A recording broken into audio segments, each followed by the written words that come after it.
Revelation 5. And I saw in the right hand of him that sat on the throne a book written within and on the backside, sealed with 7 seals. And I saw a strong angel proclaiming with a loud voice, Who is worthy to open the book and to loose the seals thereof? And no man in heaven nor in earth, neither under the earth, was able to open the book, neither to look thereon. And I wept much, because no man was found worthy to open and to read the book, neither to look thereon. And one of the elders saith unto me, Weep not.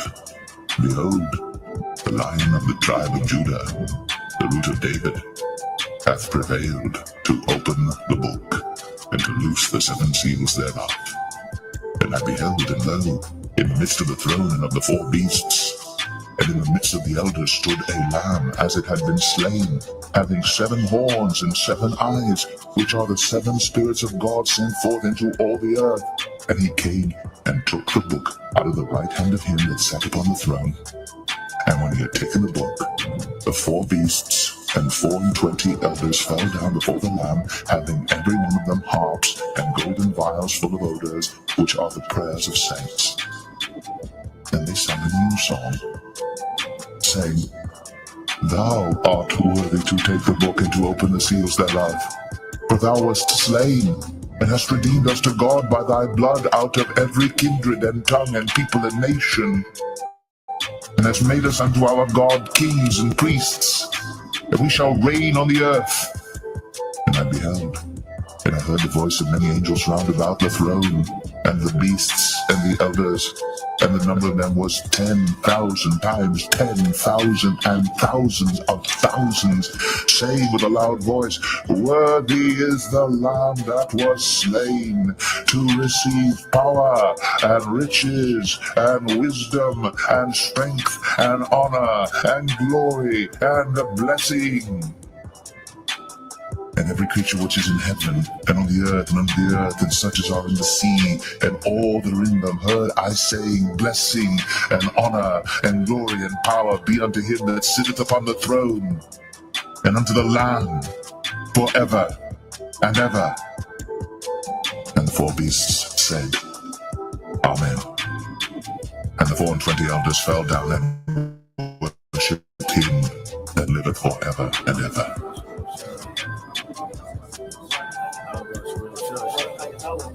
Barakatah Yahweh Shah, Barakatah Yahweh, Barakatah Yahweh, Barakatah Yahweh Shah.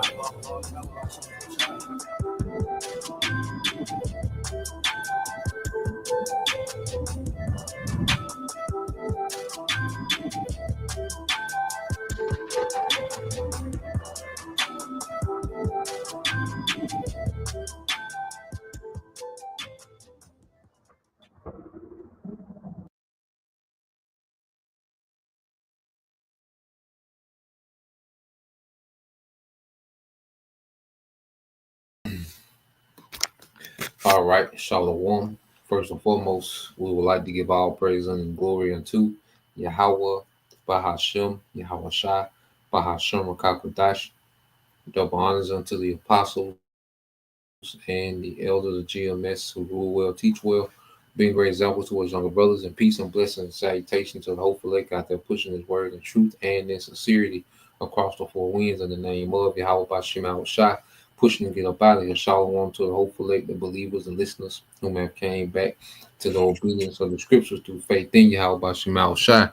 All right, and what we want to get into today, GMS Mississippi camp. All right, and brother Yashimaf got the beloved brother Anah, online. And what we want to get into today is dealing with the deception of modern society. Now we hear this word modern, thrown around a lot. Okay, and you hear about the modern woman, modern society, and you hear about these things. Well, what is modernism? And first, as we've been talking about it a lot lately, you got to go into dealing with what you call the Enlightenment period. All right, which is a time, all right, when Esau really began to bring, these satanic, all right, ideologies, okay, to the forefront.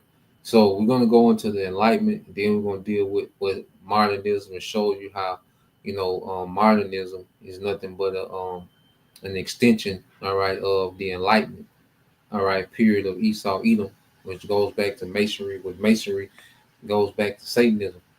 Okay, so I'm gonna share these two real quick, and then we'll get some precepts, and then we'll go into the video. In the video I'll kind of expound, how the devil, has, deceived the world.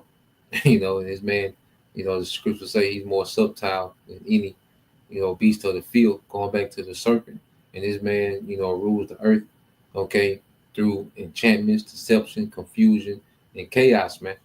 Okay, and it's intentional. People, wonder why everyone's scrambling, trying to figure out a solution. You have Jake, stop the violence rally and, a war on poverty. Well, this devil, he creates the violence, he creates the poverty. This system is set up to keep people poor, to keep people violent, to keep people on edge, to keep people on confusion.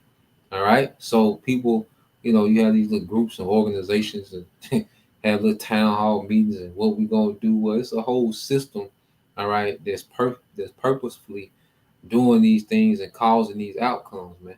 Okay. So let's go here real quick. So let's go to the term enlightenment. All right. And this is, where you get the Illuminati and see what the devil did with the Enlightenment period.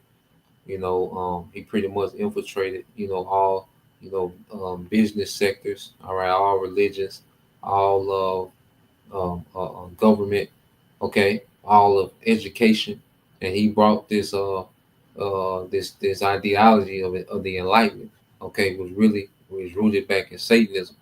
All right, it said the Enlightenment was a philosophical and intellectual movement that dominated European thought in the 17th and 18th centuries, emphasizing reason, individualism, and scientific method over traditional beliefs and authority.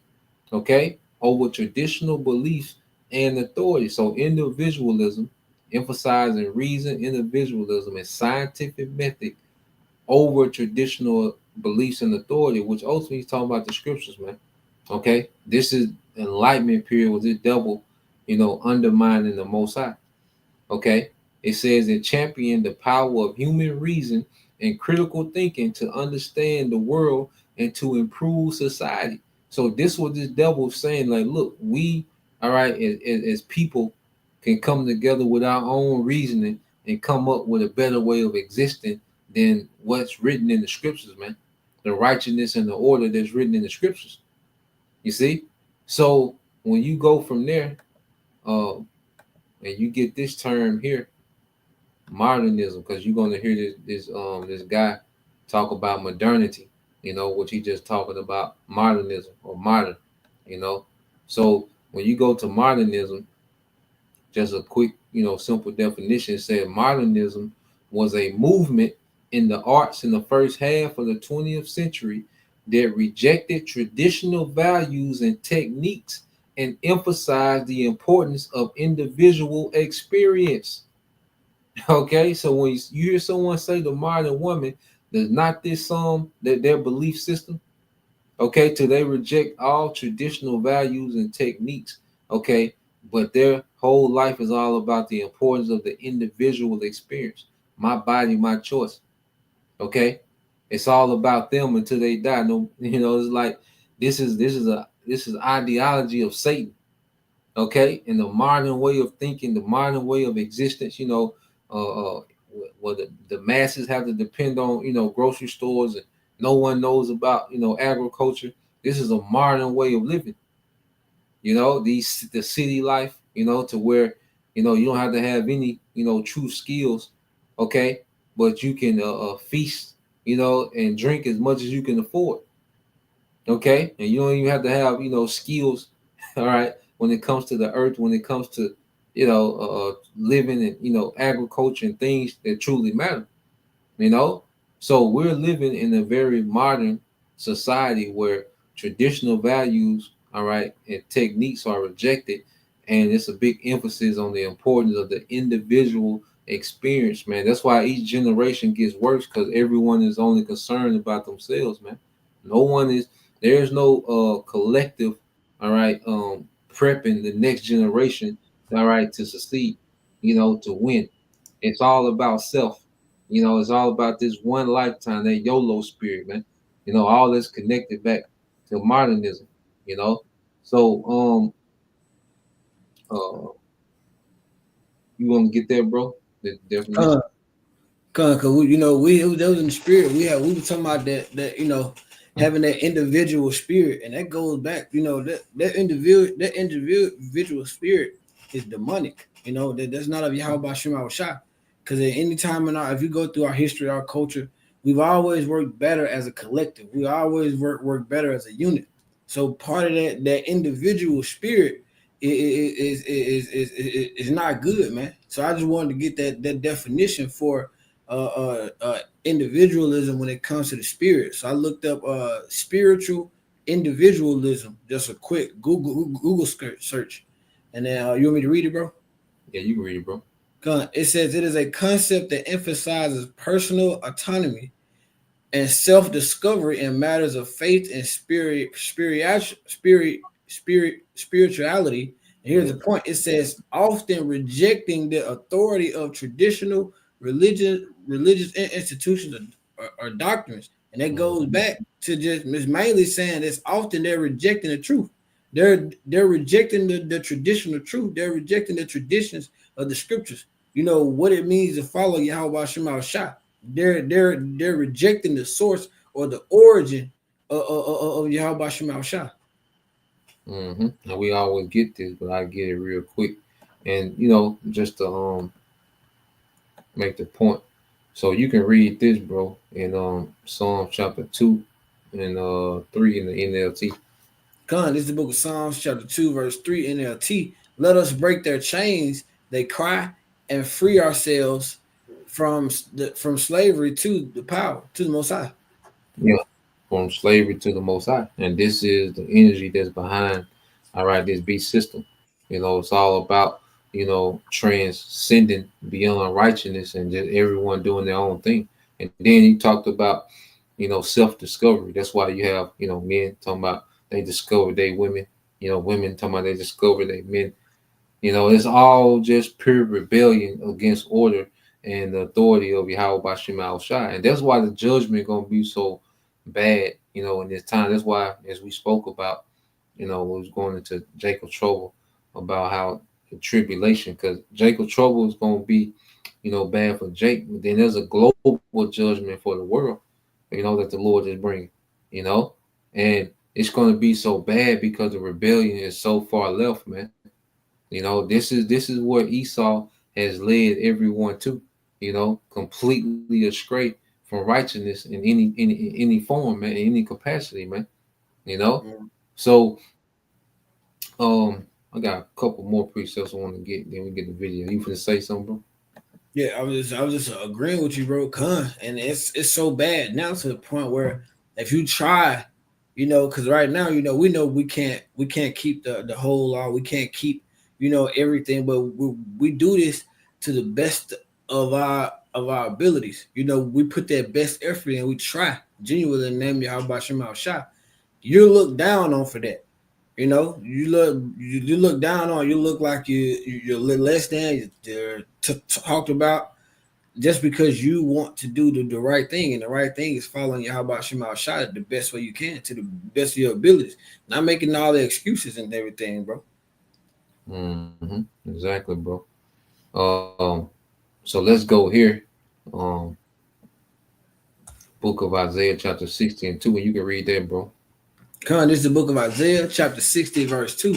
It says, "Behold, the darkness shall come over, so like the darkness shall cover the earth, the gross darkness, the people, but and gross darkness, the people, but Yahweh Hashem Yahushua shall arise upon thee, and his glory shall be seen upon thee." Yeah, so in the midst of the darkness, the Lord, he extrapolated a remnant, and gave us says wisdom, which is the light. We can see through the darkness, man. All right, but this devil has put a gross darkness, a dark veil, over the masses, man. And you go into this word darkness, okay, because he called it the enlightenment, but really it was darkness, man. You know, so when you go here to darkness in the Hebrew, all right, it's hashak, all right, which when you go into it, it says darkness or obscurity. Now, I want to get this word real quick, obscurity. Okay. All right. When you go into the word obscurity, what does that mean? All right. So you go to obscurity. All right. It says the quality. I'm gonna get the second two definitions. Says the quality of being difficult to understand, a thing that is unclear or difficult to understand. And this man made simple things difficult to understand. All right. You have women that don't know what being a woman is. You have men that don't know what being a man is. Okay. You got a whole society don't know what family is. Okay. You got a whole society that doesn't understand the simple things of the earth around them, man. Know nothing about, the simplicity of life, man. This man made simple things difficult to understand. There's high school children that don't know their way home from their school. Like this is how dumbed down this man has made society to where people can't even remember simple directions of their own city. You know, so you have children because they're in their phone. Because remember, before the phone, you used to look outside the bus window. You know, but see, that was all development for our mind. It's a lot of things that naturally develop our mind that this man has taken away and replaced with entertainment and distraction, man. To where you have high school children that don't know their way home from school, man. Okay, and it's getting worse. Each generation is getting worse because every generation lives for itself. All right, and now the next generation after this, it's going to be even more harder to understand the simplicity, of life. All right, because this devil has put gross darkness, over the people, man. You know, um. So yeah, we can get the video. You can say something, bro, while I get this video. Look, bro, I just found some images. I'm gonna send you real quick. Okay, come. Yeah, so yeah, let's play. The video. Okay, come. So yeah, let's play this. All right, like I said, he's going to go in. Fair use, fair use. This is for educational purposes only. This is not being monetized. We're not making any profit off this video. Fair use for educational purposes only. All right, so let's let this play. And you got this quote.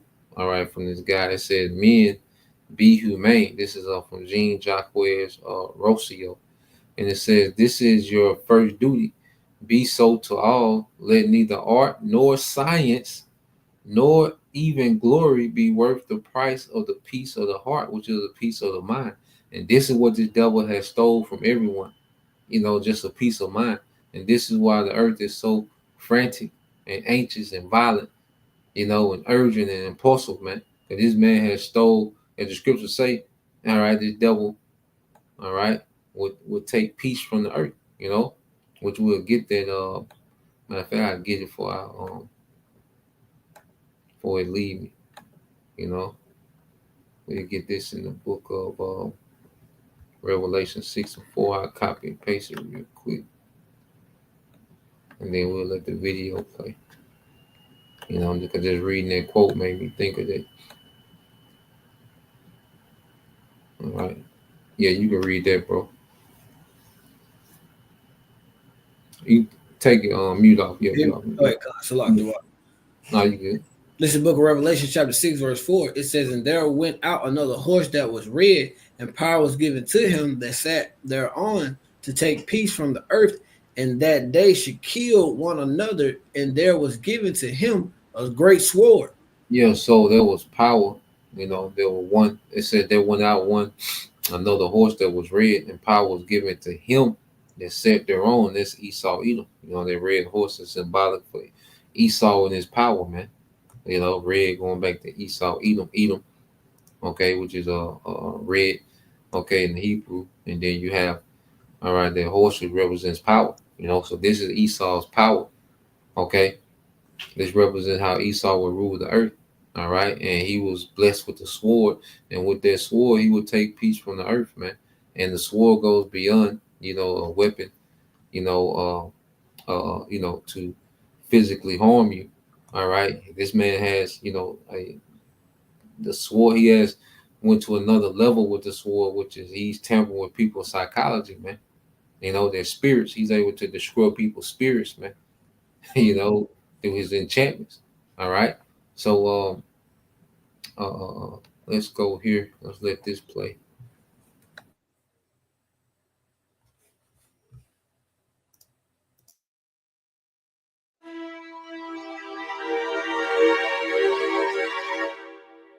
Modernity has been sold as the pinnacle of human development. We are told that we live in the best time in history, in a world where technology has eliminated many of the hardships that plagued past generations. We can communicate instantly with anyone on the planet, access an unlimited amount of information, and enjoy comforts that were unthinkable just a few decades ago. However, despite all these advantages, something fundamental seems to be missing. Instead of feeling more fulfilled, many people experience a sense of emptiness they can't explain. We were promised a better world, but somewhere along the way, that promise was broken. From a young age, we absorb the narrative that society advances in a linear and progressive manner. We believe that every innovation brings us closer to a fuller, more comfortable, more meaningful life. However, this belief is rarely questioned. It is assumed that technological and economic development automatically equates to greater well-being. But if that were true, why do more and more people feel dissatisfied? Modernity has created a paradox. Instead of bringing us closer to happiness, it has amplified the sense of disconnection. The problem does not lie in progress itself, but in the way human existence has been redefined within this new structure. Society has transformed life into an endless race where the goal is not to live, but to produce and consume. We are taught that the key to fulfillment lies in constant growth, in the accumulation of goods, in optimizing time, in maximizing performance. But in the obsessive pursuit of these ideals, we have lost sight of what is essential.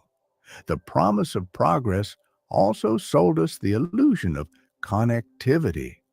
We were told that technology would bring us closer than ever before, that it would eliminate distances and facilitate human relationships. However, reality proves otherwise. Instant communication has not strengthened bonds, but made them more superficial.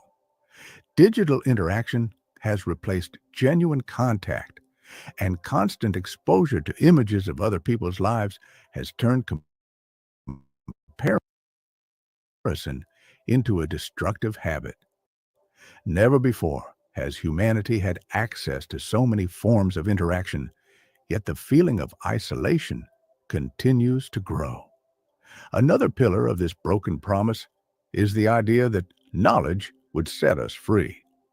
Access to information is practically unlimited, but instead of leading us to a deeper understanding of the world, it has plunged us into an ocean of distractions. We live bombarded by stimuli that fragment our attention and prevent us from stopping to reflect. Information has ceased to be a means to wisdom and has become a fast consumption product designed more to entertain than to enrich. The very structure of the system has shaped our aspirations and expectations. We are told that success is synonymous with status, that financial stability is the foundation of happiness, that life should be planned and measured in terms of achievements. But these goals, far from providing satisfaction, have generated a constant sense of inadequacy. Progress has imposed a mechanistic view of existence where a person's value is measured by their productivity and usefulness within the social machine. So, so real quick, just to touch on a couple of things before we go on. All right, when you go, as he spoke about, superficial. So just to get this word superficial. All right, so you go here to superficial.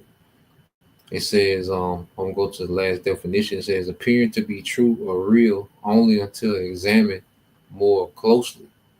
Okay, and this is a very superficial society. Where people can people can be these characters online, but that's not really who they are. It's a very superficial society where people are always trying to be in character.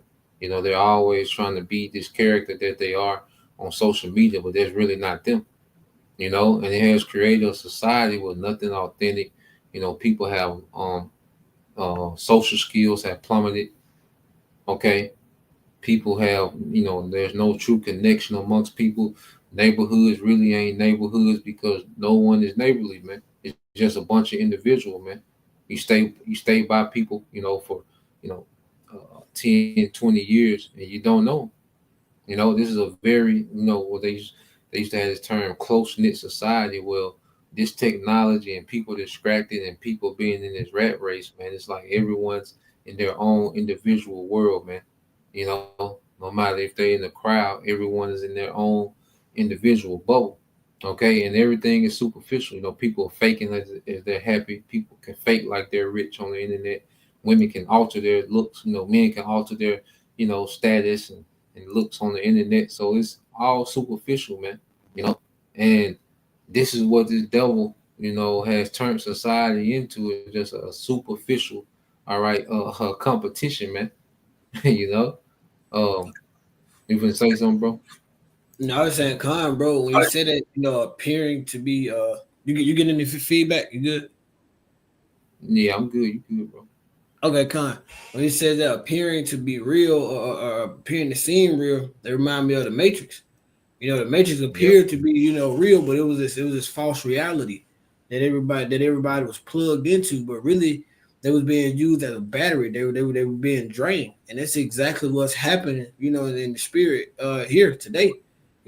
Everybody's living this false reality, but in Dollar, like, you're being used as a battery, by the wicked elites and the wicked rulers of this age. Mm-hmm. And you go here. I think they call it a cog. I'm gonna look that word up, cog too. Everyone's just a cog in the machine. And see, Esau got to where you're motivated by status, but to and able to sing, even to fake like you got status, you gotta go be a slave.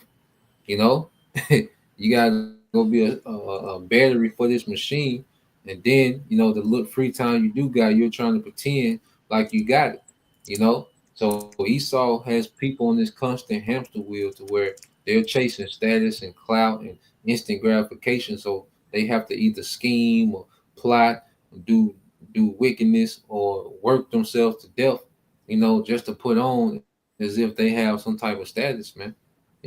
So when you go here to you can read this in the book of Isaiah 24:10 by Shah, bro.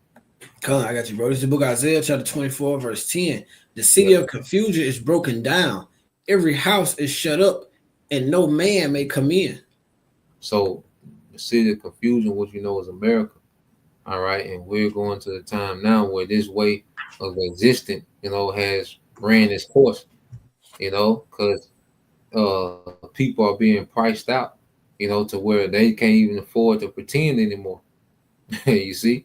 And the city of confusion, all right, all this madness, okay, is being broken down. And when you go into the word confusion, all right, 4148, man. Hey, call out Yabashima Shah.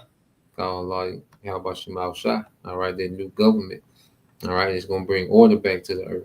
But you go into this word in the Hebrew, all right, it's taha, all right, taha, which when you go into it, you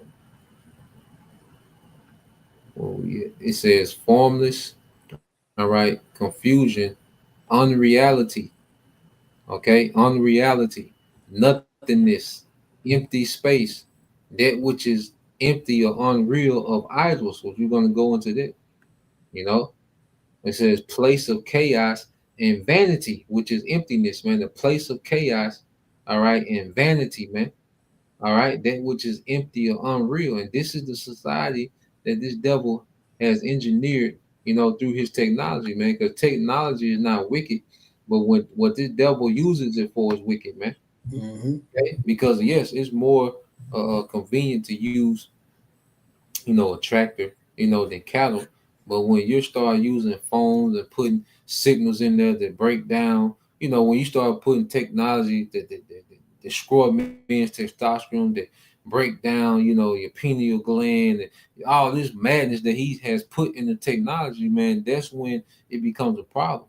All right, because technology itself ain't wicked, but the way that the devil uses it and the way this man tries to get it to replace, all right, the natural world, that's wicked. Okay. In the kingdom, we're gonna have technology, but it's gonna work, all right, in sync, okay, with the natural world. Okay, we're not gonna make technology to replace the natural world. It's gonna be in sync with the natural world, man. All right. Well, this man has created this synthetic society, and that's why you have a society full of emptiness because the Lord created everything with a purpose, man. So when you remove things from its purpose, there's a sense of emptiness that technology and money and, you know, clout and fame don't fill that void. You know, that's why you see the richest and most famous people commit suicide, be bugged out, be depressed, you know, be miserable. Okay, because there's particular purposes that Esau's fame, fortune, and attention, and society, and clout, and status, and awards that they don't feel their void of true purpose of what creation was created to do, man. From people to animals, you know, to the earth itself, man. You know, Gone. um, um, Yeah. That remind me of the live you were doing. Remind me of ad, bro. That you remind me got of the live you were doing earlier today. When you made a statement that really hit. It's like sometimes in order to see order, you gotta go out in nature. You gotta just go and watch how the animals move because they're the only ones who are still in order. You know, they're the only ones who still listen to the spirit and they do what they're designed to do. yep, come, bro. Yeah, and that's a beautiful thing because you gotta think about it, like as men, like we really supposed to have our estates that we supposed to be managing, man. We're not supposed to be, you know, in these neighborhoods stacked up on top of each other, man. Like men are supposed to be able to go build and create and be ingenuitive, and, you know, be out, you know, in the nature, you know. Cause lately I just been in nature a lot, you know, for hours, man, and that's our element, man. You ain't supposed to be cooped up in no goddamn cubicle. Okay, here it is, you a man with all this testosterone and strength and creativity. All right, but you got down, you know, got a Home Depot apron on. Okay, telling niggas what aisle, you know, to paint on. Like, nah, man, we supposed to be doing way more than this, man. All right, the woman, the reason why the woman, a lot of the women are like they are, because they're not in their purpose, man. You see, Eliasha Wamba, he brought it out the other day. Like, women need children, man. Either their own children or grandchildren. Like they supposed that's their element, you know. Like when they don't have that, they try to make the husband the child, try to boss him around.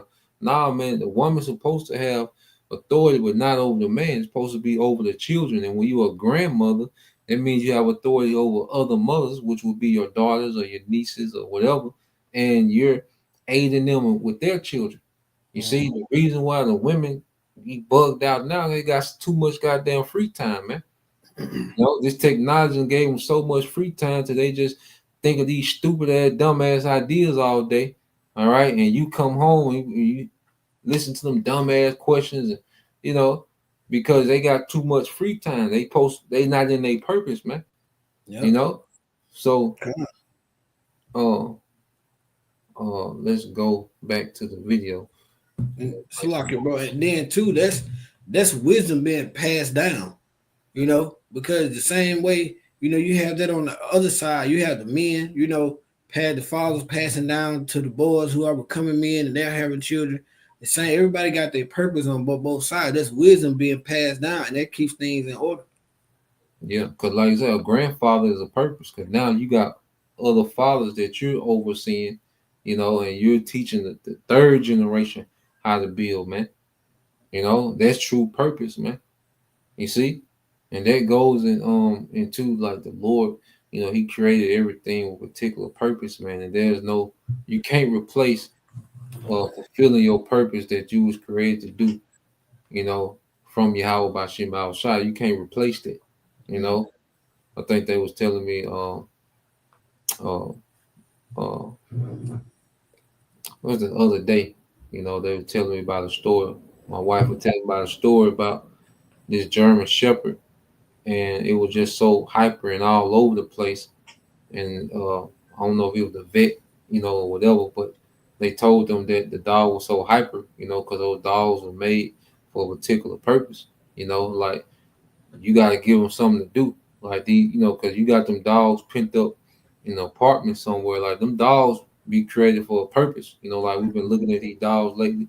But you go to different breeds of dog, they got a purpose, man, and they, don't feel they you got them pent up, and that's why they go so crazy when they get out, because they got a purpose that's already in them, but they can't fulfill it in that environment, man. So, they had to get that German Shepherd something to do.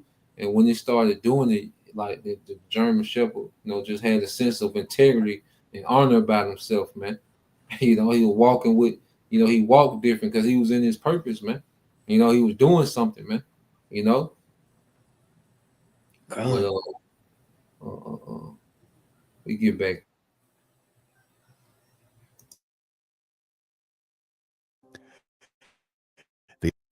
The underlying problem is that modernity has redefined the meaning of life in terms not designed for human well-being. Economic growth has been prioritized over personal development, entertainment over introspection, efficiency.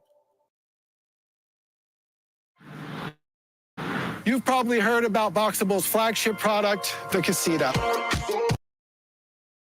Over meaning. We have been trained to pursue goals that ultimately do not fill the void we feel. The paradox of progress is that it has made us more efficient, but not happier, more connected, but not more united, more informed, but not wiser. This contradiction is not an accident or a mere system flaw.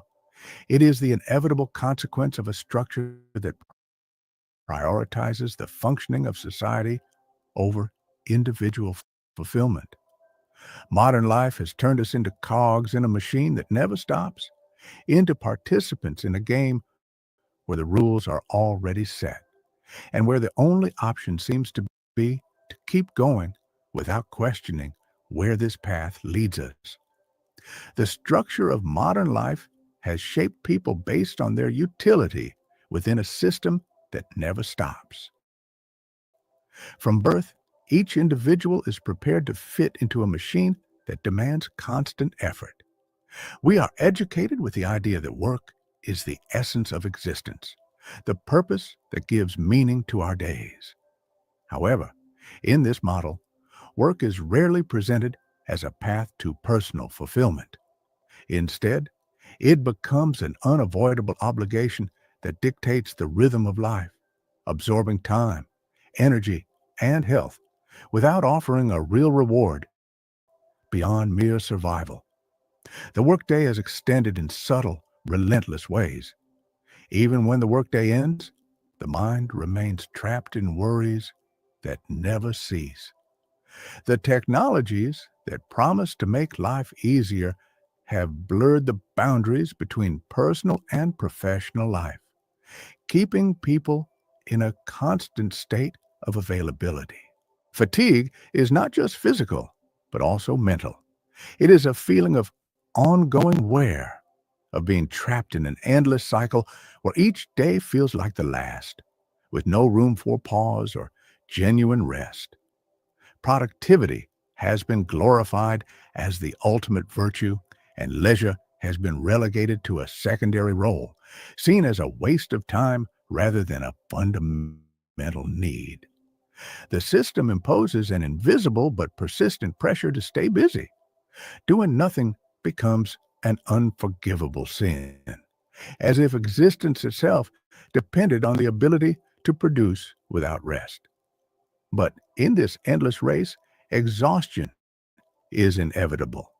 Anxiety and stress are not anomalies, but the natural state of those conditioned to measure their own worth based on their performance. Consumption emerges as the other pillar of this equation. For the system to function, it is not enough to work tirelessly. It is also necessary to spend. We have been taught to find satisfaction in the accumulation of goods, to see consumption as a path to happiness. But this happiness never arrives because the mechanism is designed to be insatiable. As soon as one product is obtained, the need for another appears. The illusion is created that satisfaction is always within reach, but in reality, it is a mirage that moves farther away with each step.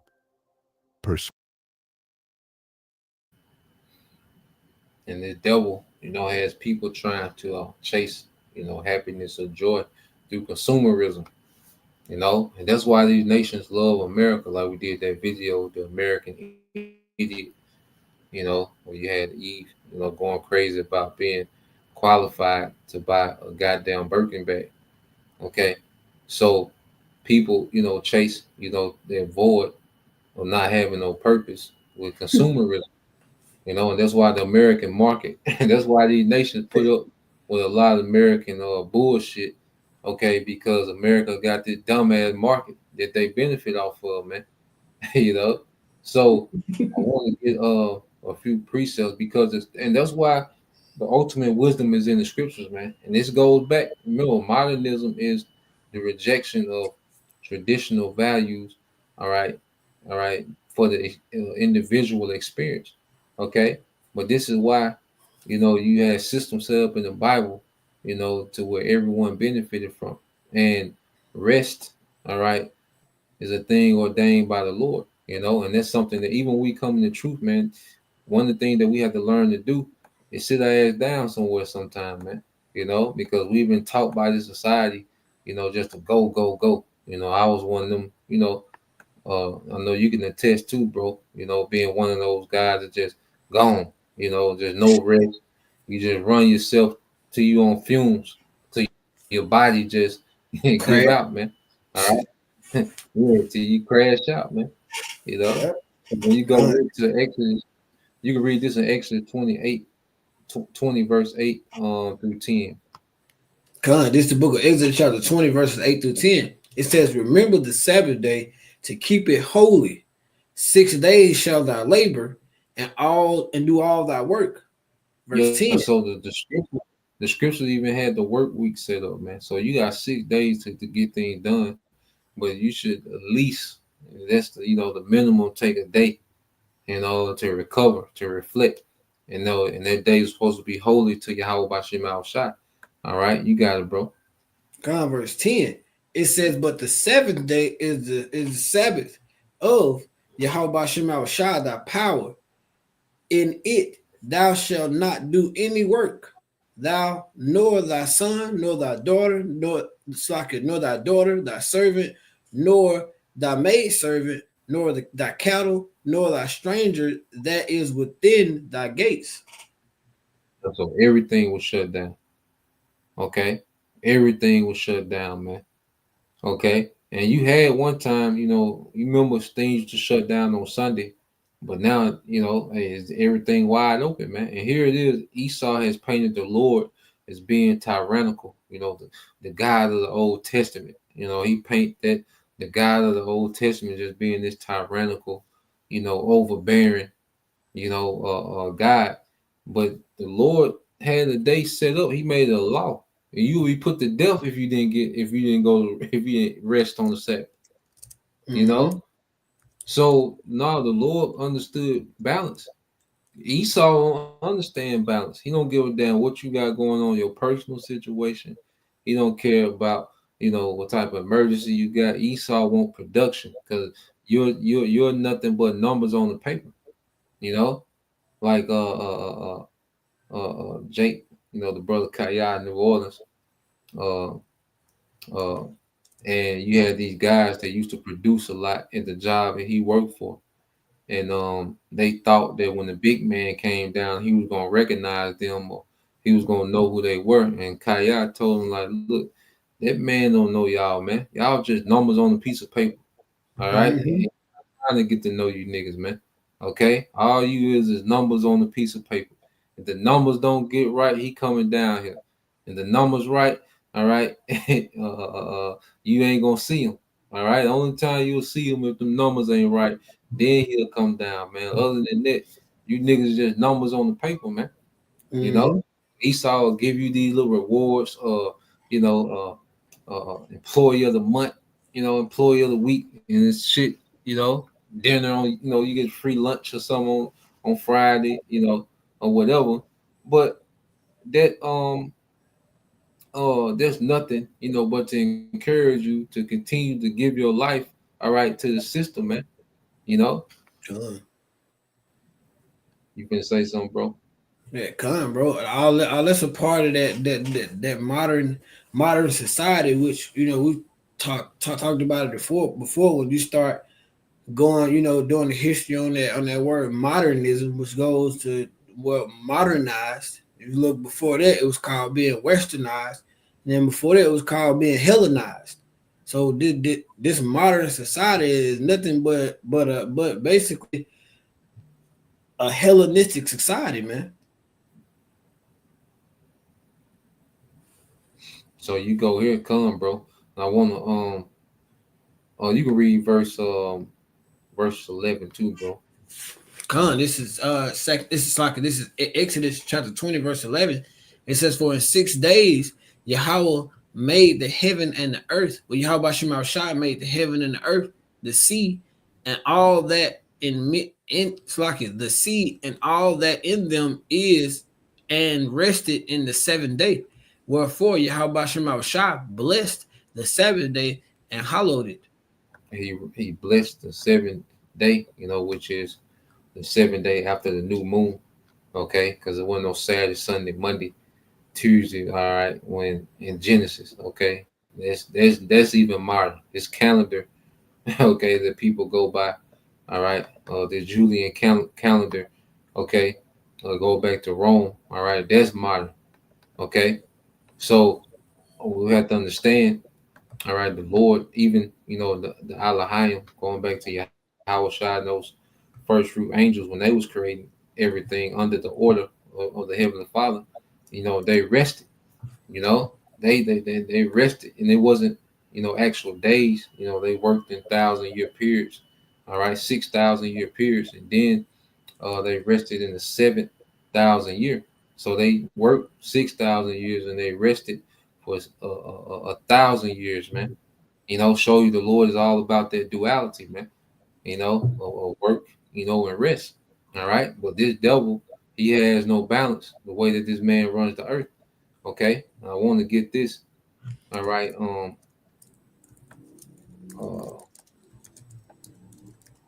Let's get this here. Because going back, a day to the Lord, is 1,000 years to us. Okay. So going back in the beginning, they worked, those 1,000-year periods, and they rested at 7. All right. So well, oh yeah, let's get this, bro. Because even with spending, the scriptures, okay, don't tell you to destroy yourself, all right, by just spending, to try to show status. See, the scriptures are against everything. See, this is what they rejected in this modern society is the order and the structure and the wisdom of the scriptures to everybody just do as I will. You got it, bro.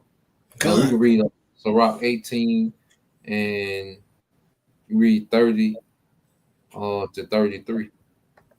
Con, this is the book of Sirach, chapter 18, starting at verse 30. It says, "Go not after thy lust, but refrain thyself from thine appetites. If Yep. thou givest, go ahead. No, you got it, bro. If thou givest thou soul the desires that please her, she shall make thee a laughing stock to thine enemies that malign thee." Yep. So there's nothing wrong with enjoying a good day, because the scriptures say once you pay your tithes, you can spend your money how you please. Okay, and so there's nothing wrong with enjoying the day. But see, there's a limit to everything. You see, and this what this society hates, is being told that there's a limit. But here it is. This devil gives you all type of limits. Okay, he tell you how many deer you can hunt, how many fish you can catch. Okay, but when it comes to drinking yourself into a coma or alcohol poison or eating yourself into cardiac arrest, it ain't no limit. But when it comes to things, all right, like you say, he tell you how much you can't catch rainwater in the city, you can't do this and that. Is all type of limitations on the simplicity of life. But when it comes to destroying yourself, there's no limit. That's why you got Jake 13 and 14 with automatic rifles. Like what? Like how is this normal? But it's not normal for a 13 and 14-year-old Jake in the inner city to know how to fish. You see, this man has really turned society, into a bizarro world, man. To what's that, Mad Max? But then you're looked at as weird. If you're into the nature, the outdoors, you're looked to as weird. And if you're not, blowing your wealth, it's like you can't just have assets and chill. Like, nah, you got to show your wealth. You got to blow your wealth. It's backwards, man. Because the whole point of getting wealth is to have substance. Because money is defense. It's a tool. Okay, it's not nothing used to show status. It's a tool. But this man turned money into a token of status. That's why you can look up people's net worth. Like that shouldn't even be something you should have access to someone's net worth. When you really look at it. But there's just in this society, that's a token of status. All right, but you got it, bro. Con. It's verse 32. "Take not pleasure in much good cheer, neither be tied to the expense thereof." Yeah, it said, take not pleasure in much good cheer. All right, because the scriptures say, wine drinking in moderation is cool. If you can find that precept, bro, wine drinking in moderation. I got you. So there's nothing wrong, when enjoying yourself. Okay, well, there's a limit. Because you can destroy yourself. Okay, so you can't take pleasure in much good cheer, or neither be tied to the expense thereof, man.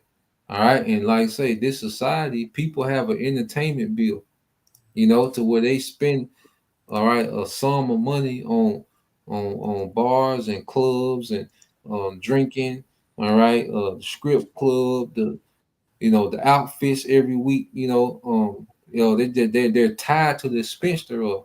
There's nothing wrong with doing particular things, but it's a moderation to it. Okay, when you don't have any moderation to it, then it becomes harmful to you, man. And this is what this society push, man. And when you're tied to the expense of a certain lifestyle, now the devil has leverage on you to where you got to keep coming back to the system to finance your lifestyle, not only your bills, but your lifestyle, man. Your entertainment. You see, but you got it, bro. Read verse 33, Bible shot. Come, verse 33. It says, "Be not made a beggar by banqueting upon borrowing, when thou hast nothing in thy purse." Go ahead. No, you got it, bro. Come, when thou hast made nothing in thy purse, for thou shalt lie and wait for thine own life and be talked on. Yeah, so be not a beggar by banqueting upon borrowing, and that's going into that credit. What people call credit today. So you're not supposed to live off credit. In this system, that's normal to where people live off credit, man.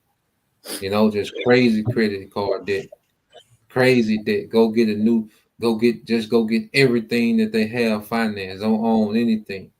Everything has a note attached to it from the lawnmower, you know, to now a purse. You can throw a purse in the mix now, you know. But everything that they have, you know, pretty much comes with some type of debt. You know, now we're in this society, we gotta do what we gotta do at times, man. Okay, but people banquet off this, man. You know, you got people got 3, 4 cars, 3, 4 car notes, man. Okay, you see, trying to put on. All right. Mhm. So the scriptures tell us, no, don't do that. All right. It says, when thou has nothing in thy purse. So if we don't got it, then it's an indicator that we don't need it. You know, we can't afford it. That's the indicator. That's the confirmation that we don't need it. Okay. So, um, did you find that precept, that wine in moderation? I'm looking for. You said wine and moderation. Yeah, I'm probably can go Okay, for it. okay. I think I know what it was. Is it it's in the apocrypha, ain't it? Yeah, Okay, yeah, I think it's in Sirach. wine. Second, I'm bringing it up now.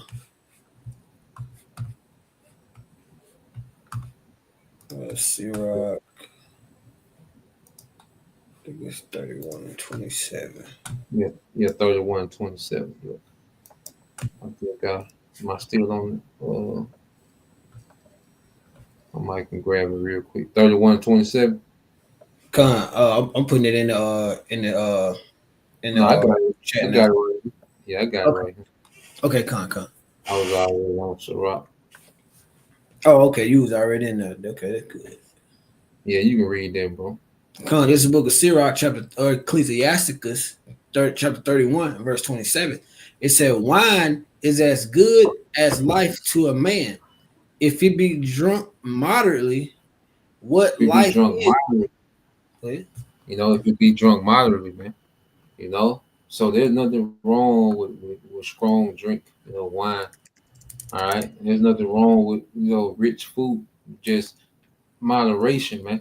And this is what, you know, modern society takes away is moderation because it's based on consumerism. You know, people wake up and start the morning, you know, eating things that clog up their digestive system, man. You wake up the morning and clog your digestive system. You going to eat, you going to sleep eating things that clog your digestive system. There's no time for your body. That's why people are so fatigued. And here it is, this man has the system set up to where people are constantly fatigued. But then you have a whole aisle in the grocery store of energy drinks, man, which they destroy you, man. You see, like everything is some type of scam and it's based to keep people being a consumer. Red Bull, really, you know, these things shouldn't even exist. There's natural herbs for energy, man. And if the food wasn't so corrupted, the food gives energy, man. And if people would do things in moderation and give their body time to digest and break things down, you will have energy for other things because your body isn't so overloaded. All right, always breaking down these you know, these trash foods, man. Trying to break down these trash foods.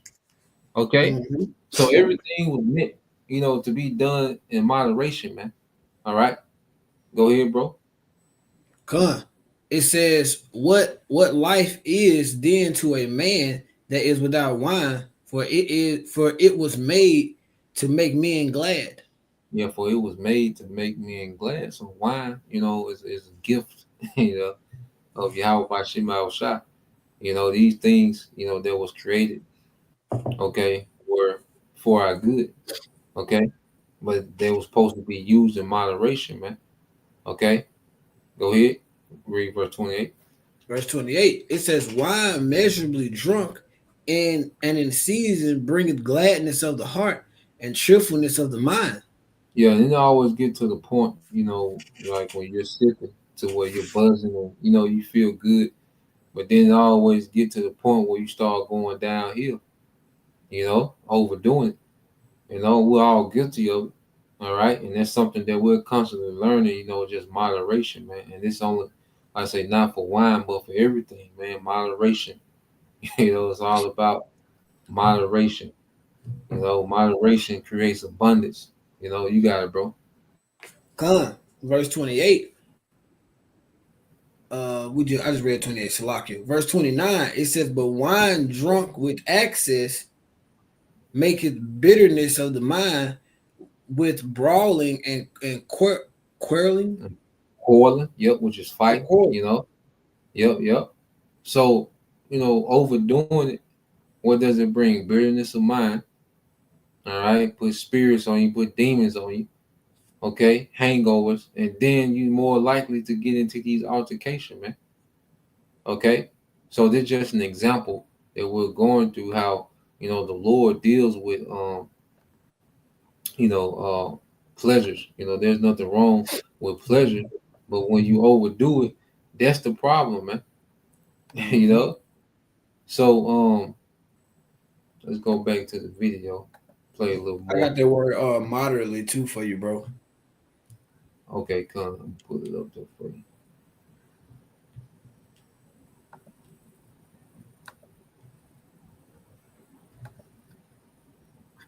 All right, we'll say moderate. It says moderately. It says you can read it, bro. Listen. This is the Google definition of that word moderately. It says in a moderate manner or within reasonable limits. Yeah, so, within reasonable limits. You got it, bro. Cause I got the definition just to back up the brother and to back up the precept that going into that word moderately. Well, using the word moderately to give you the definition of what the precept actually means. So when we're drinking, everybody has that wall you hit. Well, like in your mind, your spirit, you're like, okay, all right, that's enough. All right, you got to have some type of discipline to realize that that's enough. But when you continue to drink, you continue to have more and more. Then things to go bad, man. I said that's with everything, man. Women, drink, food, okay, partying, anything, video game. Like you gotta be moderate on anything that we do, man. Because once you go over, then it becomes you begin to self-destruct. It becomes a weapon to you. So let's play this some more. Persuasive strategies have been perfected to the point that few people stop to question them. Advertising does not sell products, but aspirations. Consumption is associated with success, status, belonging. Each object acquired promises an improvement in life, a sense of fulfillment that never materializes. The disappointment that follows each purchase is not a mistake, but an essential part of the mechanism. Perpetual dissatisfaction is the fuel that keeps the wheel of consumption turning. This model has transformed our perception of time. People no longer live in the present, but are trapped in a constant anticipation of the future. We work waiting for the next break, buy waiting for the next upgrade, plan waiting for an ideal moment that never comes. The present becomes a mere means to reach a future that, when it finally materializes, turns out to be identical to the past. We live in an eternal promise of something better, without realizing that life is slipping away in the process. Human disconnection is another consequence of this model. Interactions have been commodified, reduced to transactions conducted with the same logic of efficiency and profitability that governs the rest of the system. Time has become a scarce resource, and relationships are affected by this mentality. Conversations are interrupted by notifications. Meetings are squeezed into overbooked schedules. Deep bonds weaken in an environment where distraction. Have you seen this? It's absolutely insane. Look at the presentation on what's inside. Is the norm. Extreme individualism has been promoted as an ideal, but in reality, it has isolated people. Self-sufficiency has been glorified to the point that emotional dependence is seen as a weakness. The idea that each individual must be completely autonomous, able to face life without needing anyone else, has been normalized. But the reality is that human connection is a fundamental need, not an optional luxury. The absence of meaningful bonds leaves a void that cannot be filled with entertainment, success, or possessions.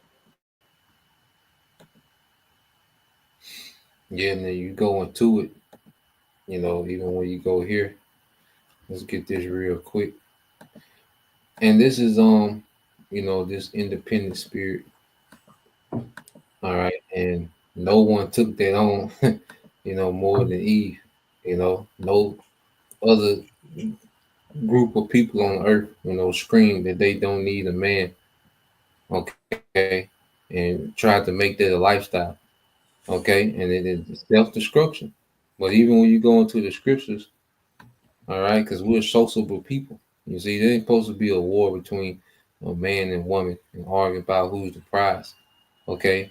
The Lord created everything with a purpose, man. He created the woman, all right, to complement the man.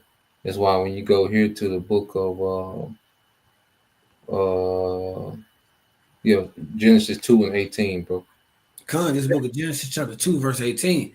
It says, and Yahweh Shah power said, it is not good that a man should be alone. I will make him an helpmeet for him.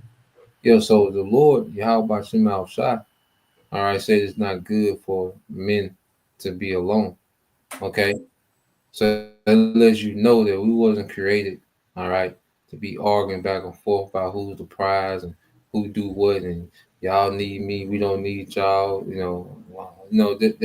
that's madness. That's just modern shit. Okay, it was never meant to be like that. Okay, of course we need each other. We, come on, man.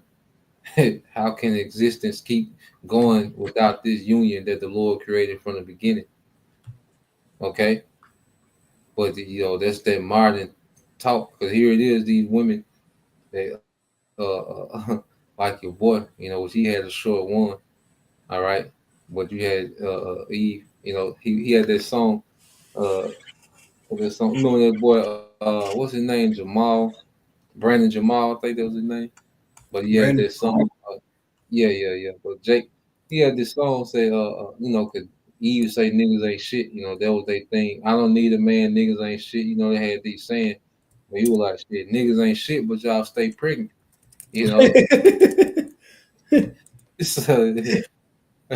That's funny, bro. Yeah, so it's like, they'll say these things and do the opposite because that's not natural. Okay, I don't need a man that men not dealing with women, like that's not natural, man. Now, of course, in this society, men are able to, because men protect their peace now, and the modern woman, is such a goddamn tornado, that she can't be contained for the most part. All right, but they're showing you how it was set up from the beginning.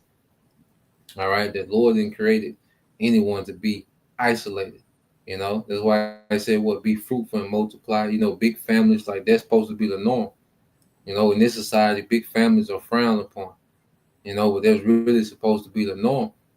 But this is, like you say, this is this is the world of the devil, man. Okay, but let's go here. You got it, bro. If I may add, bro, like all the women that saying that I don't need a man. I think what was that, Pussycat Dolls or something like that. I think that was a song they came out with in 05 or something like that. Saying, there was a song that came out saying that they don't need a man. But who fixing on your cars? Who running the electrical industry? Who running all the utilities for your house? Who building your house? So, but the thing about it is, men are needed, and like you said, women are needed as well to complement. We complement each other. Everybody need everybody. So it's not even like, even as men, like even this whole thing of boasting on what we do, like we're not even supposed to be doing it. You Come. know, like this ain't supposed to be an argument, boasting about what we do as men. You know, like why are we even arguing about this? You know, this ain't even supposed to be a conversation. You see, but the fact that these things are even talking points and arguments that shows you how far left, you know, we've gone. You know, everybody was created for purpose. You know, because there's men created, because men we were created to do that, and women have a purpose that they was created to do that complement that. You know, well, as a society, because even the brotherhood, like we need brotherhood. You know, because like this society, you know, pushes you to rock solo dolo, you know, but really, you know, the brotherhood is needed. You know, you need a network, you know, you need a nation. All right. And that's why the laws, statutes, and commandments, they always worked in favor for the nation and not the individual. Okay. That's why certain people will be deleted in the law because they will operate as an individual. You know, you're trying to commit adultery. Well, you made a decision to be an individual because that's a bad move for the nation for you to do that. So you're and her about to be deleted.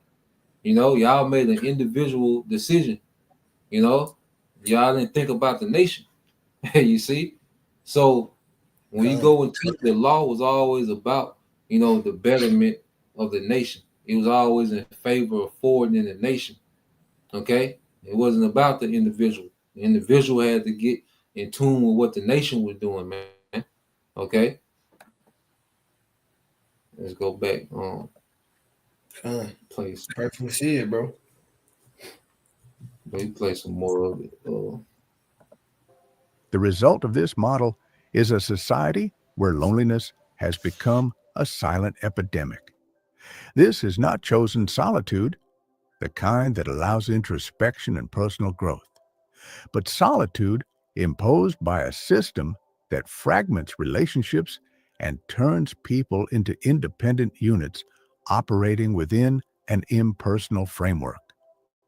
We live surrounded by others, but without a true sense of belonging.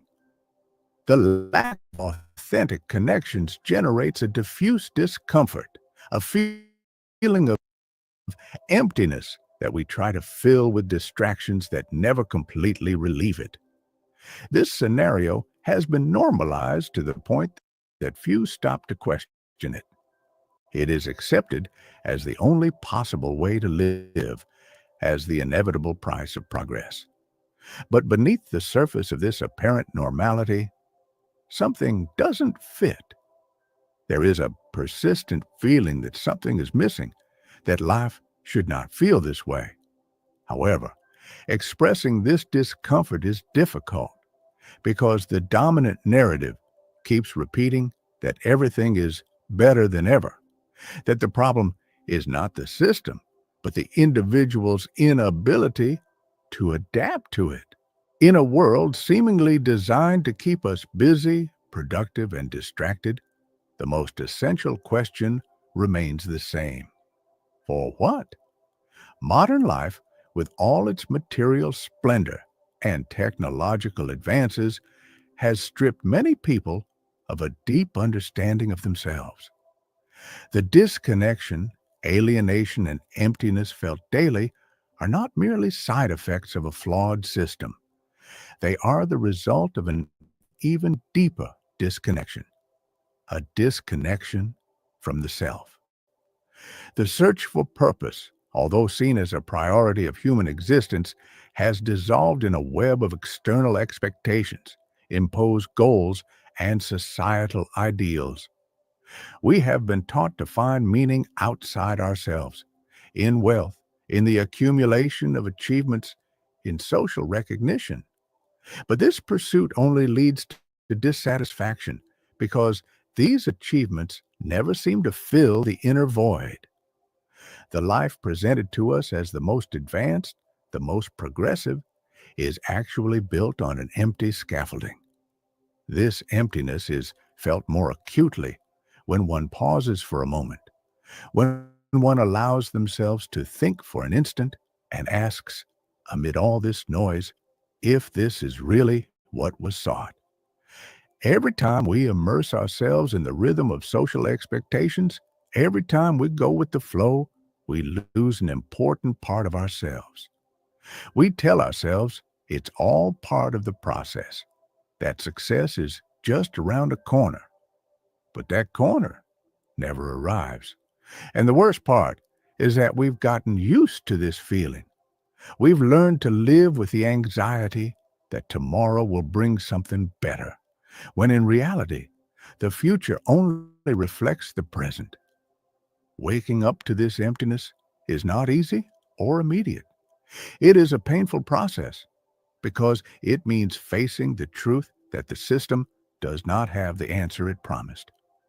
The search for pleasure, comfort, and social validation only leads to dissatisfaction that grows over time. One might think this is a process experienced only by the most desperate, but in reality, it is a common experience for all who live at the center of the modern paradigm. The constant question, is this all?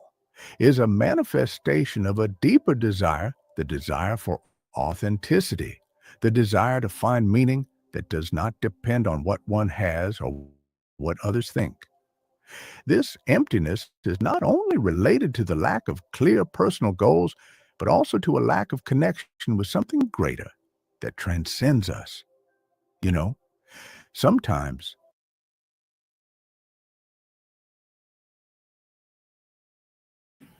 Yeah, and there's something greater, is Yahweh Bashim Al Shai, you know.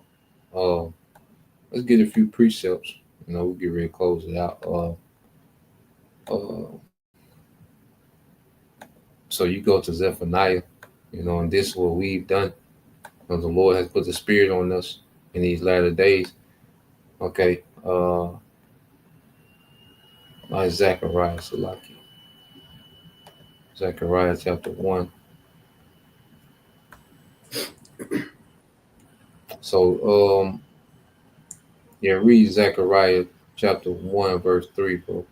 God, this is the book of Zechariah, chapter 1, verse 3. Therefore, say thou unto me, like unto them, thus saith Yahweh Bashim Al Shai of hosts, turn ye unto me, saith Yahweh Bashim Al Shai of hosts, I will turn unto you, saith Yahweh Bashim Al Shai of hosts.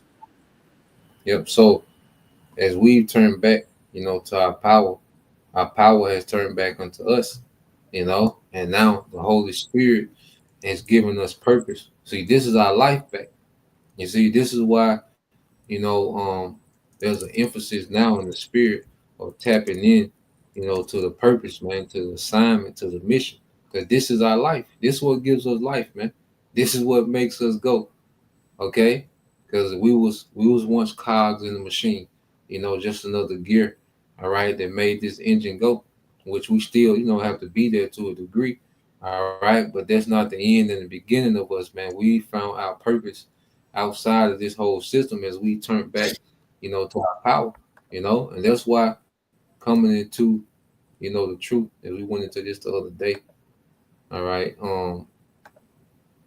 this is Matthew 2 and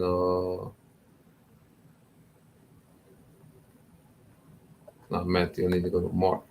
I'm gonna get the book of Mark, chapter 2.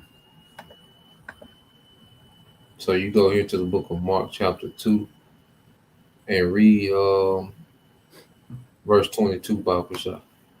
Come, this is the book of Mark, chapter 2, verse 22. And no man putteth new wine into old bottles, else the new wine doeth burst the bottles.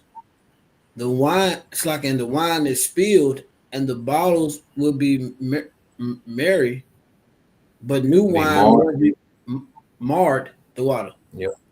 But new wine must be put into new bottles.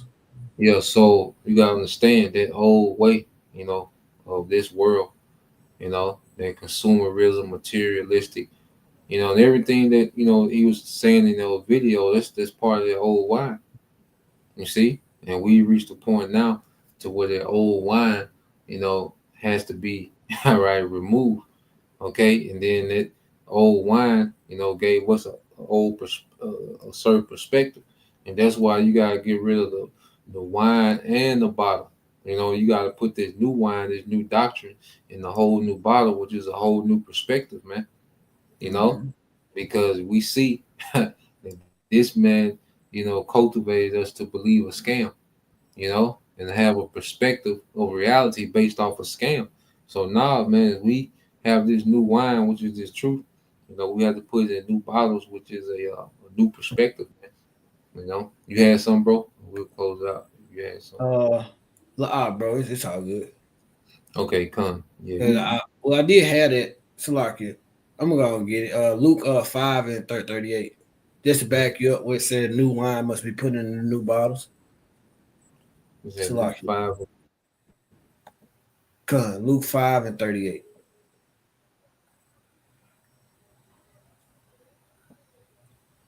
No, you got it, bro. This is the book of Luke chapter 5, verse 38. It says, but new wine must be put into new bottles, and both are preserved. So just going back and just bringing that out to back you up on what you said with the last precept. When we get to this new wine, when we get to this new spirit, must be put in a new us. Basically, we have to continue to grow in that. You know, we can't bring the old ways and the old doctrines and everything else and all the falsehood and the paganism and all the bullshit that we knew before this truth into this new bottle, into this new way of life that we have, this truth. All right. Well, they were just to back you up on that, bro. Well, yeah, the point being made. So, you know, we just want to go into the, you know, the great deception, you know, of modern society. You know, I'll put the video and the link real quick in case y'all want to watch the rest of it, rewatch it. But it's a pretty good watch. You know, we watch these things, and that's the spirit just been bringing out how this whole thing is a scam. You know, everything's a scam. Everything is rooted in deception. Okay, and it's done intentionally. All right, the system is not fixed. It's running exactly how the devil wants it to run, and it's supposed to break people. Okay, the system is not broke. The system is meant to break people, you know, financially, psychologically, you know, physically. You know, that's what the system is meant to do. So it's working, you know, exactly as they have it working. And now they want to roll out a new one, okay, which is digital grid, which is going to be more oppressive and controlling, you know. So, yeah, you niggas that think this new world order is going to be an upgrade, all right, good luck with that. You know, but till next time, you know, Lord will, you brothers and you sisters were edified. Once again, we'll give all praise and the glory of Yahweh, Bahashem, Yahweh, double honors unto the apostles and the elders of GMS who rule well, teach well, being great examples to his younger brothers. And peace and blessings, salutations to the whole elect. Shalom. Shalom.